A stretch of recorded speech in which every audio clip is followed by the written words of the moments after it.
বর্তমান সরকার যে কিভাবে চলছে এটা আমরা বুঝতে পারছি না, এবং সম্ভবত জনাব তারেক রহমান সাহেব নিজেও বুঝতে পারছেন না যে তার সরকার আসলে কিভাবে চলছে। এই সরকারে অনেকে অন্তর্ভুক্ত হয়েছেন, আমরা যারা আমজনতা তারা বুঝতে পারছি না যে এই লোকটা কি করে উপদেষ্টা হলো, এই ভদ্রলোক কি করে এমপি হলেন, এই ভদ্রলোক কি করে যাকে বলা হয় মনোনয়ন পেলেন, এই লোকটা কি করে মন্ত্রী হলেন। বিএনপির লোকও বুঝতে পারছে না, সাধারণ আমজনতা বুঝতে পারছে না। ফলে কি হলো, সরকারে আছে, মন্ত্রী আছে, এমপি আছে, কিন্তু তাদেরকে নিয়ে জনগণের কোনো আবেগ নেই, উচ্ছ্বাস নেই, কিচ্ছু নেই। রীতিমতো একটা তুচ্ছতাচ্ছিল্য সবাই করছে যে কিসের এমপি, কিসের মন্ত্রী, এই জিনিসগুলো। এবং কোনো সামাজিক অনুষ্ঠানে একজন মন্ত্রী এসছেন, একজন এমপি এসছেন, সেখানে একটা উৎসবের আমেজ কাজ করে।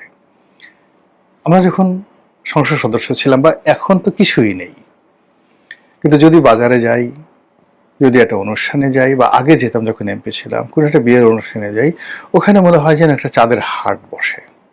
এই সরকারের মধ্যে আপনি দেখেন তো কোন ব্যক্তিটি আছে যিনি গেলে এরকম মানুষ স্বতঃস্ফূর্তভাবে তার কাছে আসবে। কিছু দালাল, কিছু ফুরিয়ার দলের কিছু লোকজন আছে, স্বার্থের জন্য হয়তো একটু 1-2 মিনিটের জন্য দৌড়দৌড়ি করে, 2-4টা সেলফি তোলার জন্য, কিন্তু এর বাইরে কোনো রকম অ্যাট্রাকশন কারোর বিরুদ্ধে নেই। বরং এখানে অনেকগুলো বিষয় কন্ট্রাডিক্ট অ্যান্ড কনফ্লিক্ট করছে। এই গাছের ছাল, ওই গাছের বাকল, এই গাছের ডাল, একজনের হম্বিতম্বি, একজনের লম্ফজম্ফ, আর একজনের বাড়াবাড়ি, আর খুব দ্রুত দপ্তর পরিবর্তন। যেখানে দরকার সেখানে লোক নেই, আর যেখানে দরকার নেই সেখানে 3-4 জন লোক।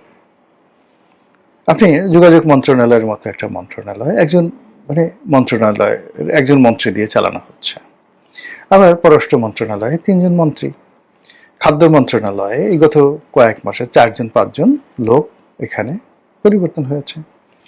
তথ্য মন্ত্রণালয়, এখানে গিয়ে দেখেন তথ্য আমাদের দেশে এটি এত গুরুত্বপূর্ণ কিছু বিষয় নয়।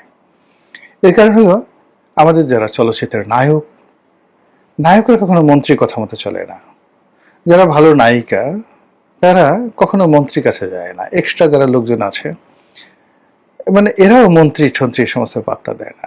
ওই যে সুসন্দার পেছনে একটু ঘুরতে গিয়ে বঙ্গবন্ধু জমানার এক মন্ত্রী, ববিতার যে বড় বোন সুসন্দা, জহির রায়হানের ওয়াইফ, তার প্রতি একটু অ্যাট্রাকশন অনুভব করেছিলেন এক মন্ত্রী, খুব বিখ্যাত মন্ত্রী।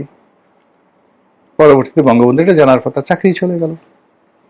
ওই যে মাহিয়া মাহি তার সাথে অশ্লীল এবং অশ্রাব্য আচরণ করার কারণে দেখা গেল মুরাদের চাকরি চলে গেল, ডাক্তার মুরাদের চাকরি চলে গেল। ফলে এই তথ্যমন্ত্রী কে হলো না হলো এটা নিয়ে কিছু আসে যায় না। এই তথ্যমন্ত্রী গত কিছুদিন যাবৎ বলতে গেলে আওয়ামী লীগ জমানা থেকে আরো পৌঁছে গেছে, যেখানে এখানে প্রথম থেকে যেমন আবুল কালাম আজাদ বয়স্ক মানুষ, তাকে দেওয়া হলো কোনো কাজ ইফেক্টিভ না, ভদ্রলোক মানুষ। তারপরে এখানে দেওয়া হলো সেই হাসান মাহমুদকে কিছুদিন দেওয়া হয়েছিল কিনা জানি না, তারপর দেওয়া হলো হাসানুল হক নূর সাহেবকে, এরপর মোহাম্মদ আরাফাতকে। এদের কথা মতো কোনো সংবাদপত্র, কোনো চলচ্চিত্র নায়ক, কোনো সাংস্কৃতিক ব্যক্তিত্ব একটা ক লিখেছে, একটু কোমর দুলিয়েছে, একটু ওনা দিয়েছে, এরকম কোনো ঘটনাই ঘটেনি। কিছু টেলিভিশন মালিক, ধরিবাস টেলিভিশন মালিক, তারা এরকম 2-1 জনকে নিয়ে একটু আদর যত্ন করেছে, একটু খাবার দাবার দিয়েছে, একটু নরম জিনিসের সংস্পর্শ দেওয়ার চেষ্টা করেছে, দিয়ে তারা হয়তো কিছু সুযোগ সুবিধা নিয়েছে। এর বাইরে এটার কোনো গুরুত্বপূর্ণ ভূমিকা নেই। তো এইরকম তথ্য মন্ত্রণালয় এই মুহূর্তে মনে হচ্ছে যে 10টা স্বরাষ্ট্র মন্ত্রণালয়ের সমান। সেখানে উপদেষ্টা আছে, সেখানে প্রেস সচিব আছে, সেখানে মন্ত্রী আছে, সেখানে প্রতিমন্ত্রী আছে, এবং এর মধ্যে একজন মন্ত্রী বাদ হয়ে নতুন মন্ত্রী চলে আসলো।